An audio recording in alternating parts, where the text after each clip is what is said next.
Bună ziua tuturor și bine v-am găsit pe cei din Zodia Taur sau cu ascendentul în Zodia Taur.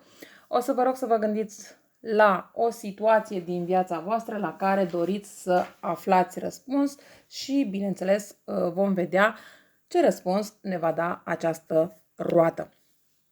O să vă las câteva momente să vă gândiți la situație, după care vă voi spune și răspunsul.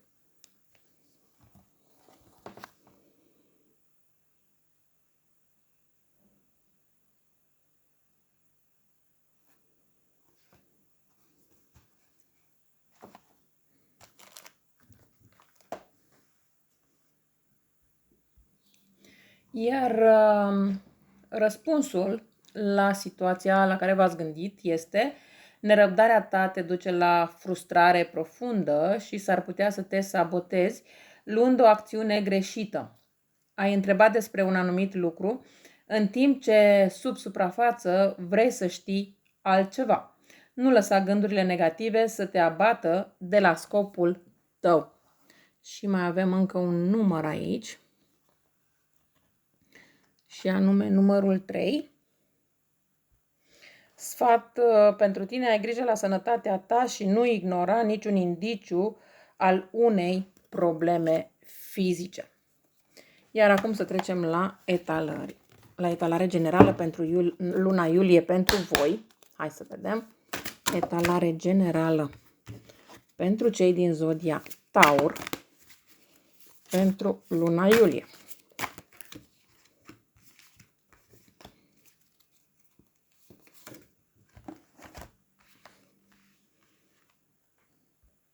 Această lună iulie pentru voi este o răscruce emoțională.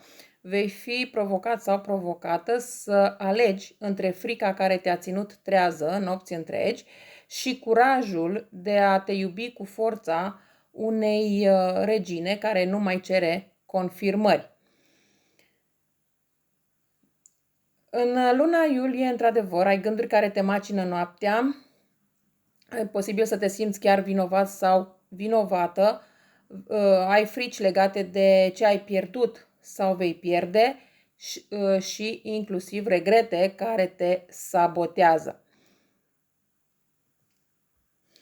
Aici, în luna iulie, voi cred că veți avea de făcut o alegere între două drumuri, în sensul că vorbim despre o relație în care trebuie să alegi dacă continui pe același drum alături de persoana lângă care ești sau vei merge pe un alt drum în care să te alegi pe tine și să te iubești pe tine, în adevăr și nu în frică.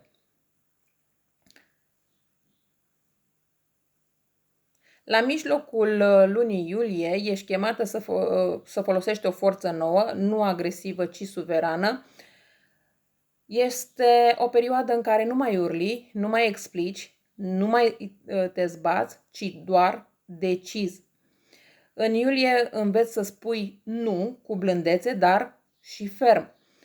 Să-ți potolești leul interior fără să te anulezi.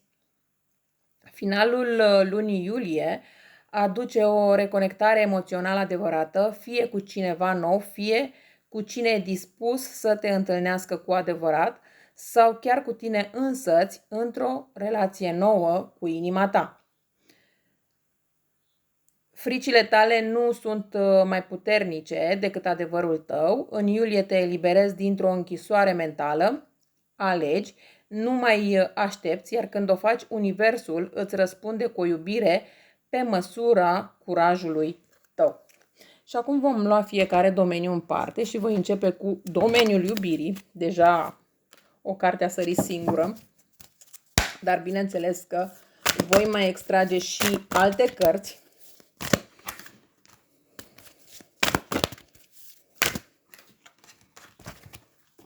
Într-adevăr, voi în această lună iulie veți aștepta mesaj de la o anumită persoană. Voi veți spera ca acest mesaj să vină cu o maturitate, să vină cu o asumare, să vină cu o responsabilitate, dar această persoană nu poate să își asume încă anumite responsabilități la care voi v-ați gândit sau poate chiar i le-ați impus persoanei.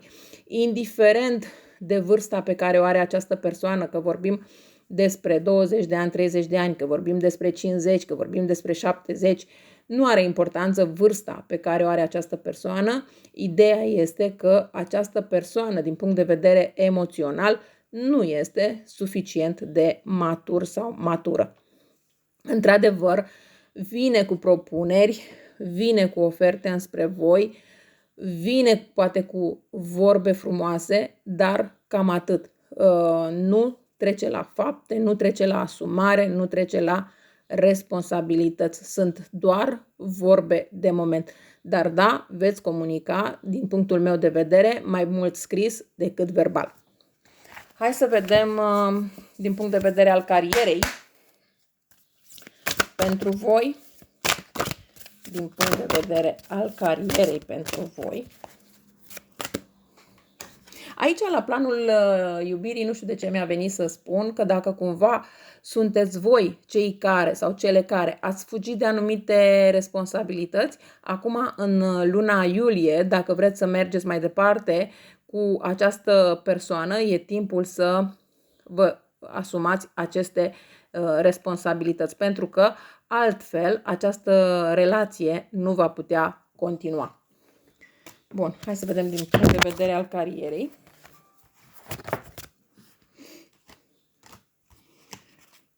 Din punct de vedere al carierei, da, văd și aici o oportunitate nouă, o oportunitate pe care voi cred că ați așteptat-o și care acum vine foarte rapid înspre voi. Poate să fie vorba de o mărire de salar, poate să fie vorba de o nouă poziție la locul de muncă. Ideea este că această nouă oportunitate va aduce foarte multe satisfacții și din punct de vedere financiar, din punctul meu de vedere, dar și din punct de vedere al familiei. Poate că odată cu acest job nou pe care urmează să-l aveți, bineînțeles că veți avea mai multe satisfacții în viața familială.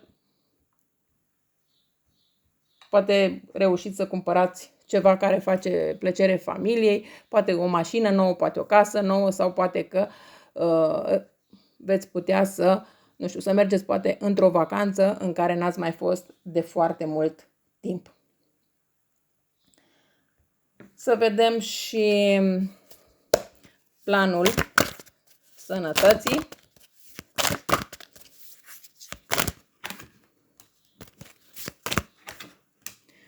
În planul sănătății, parcă vă simțiți mai obosiți, mai îmbătrâniți, mai... Cumva aici cred că aveți și niște frici legate de o boală. Aveți frica că e posibil să aveți o boală din care să nu vă mai recuperați. Aveți frica că poate din cauza acestei boli familia vă părăsește sau ceva de această natură. Însă lăsați toate aceste frici deoparte pentru că nu este cazul. Universul lucrează în favoarea voastră, nu în defavoarea voastră și lucrurile vor merge într-o direcție foarte bună. Dar bineînțeles că va trebui să urmați un tratament. Hai să vedem și din punct de vedere financiar.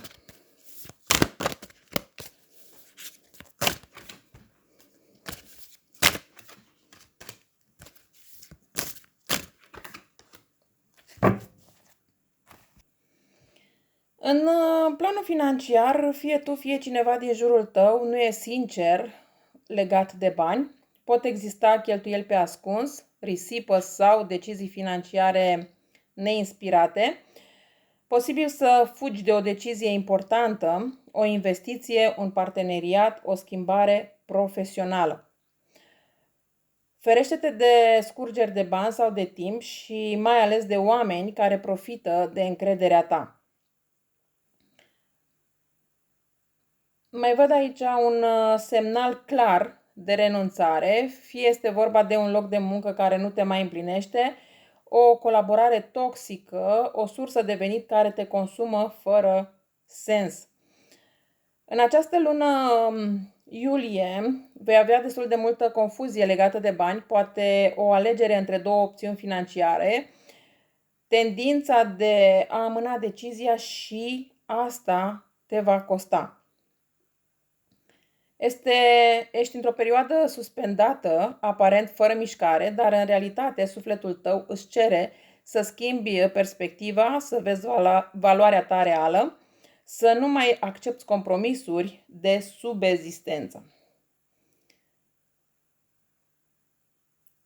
Această lună îți cere sinceritate totală legată de ce simți și ce tolerezi și chiar curajul să spui nu banilor murdari, grei sau impuși. Încrederea că eliberezi locul pentru ceva mult mai autentic și abundent. Cam astea au fost mesajele pentru voi. Eu vă mulțumesc că m-ați ascultat și vă doresc o lună iulie cât mai minunată. La revedere!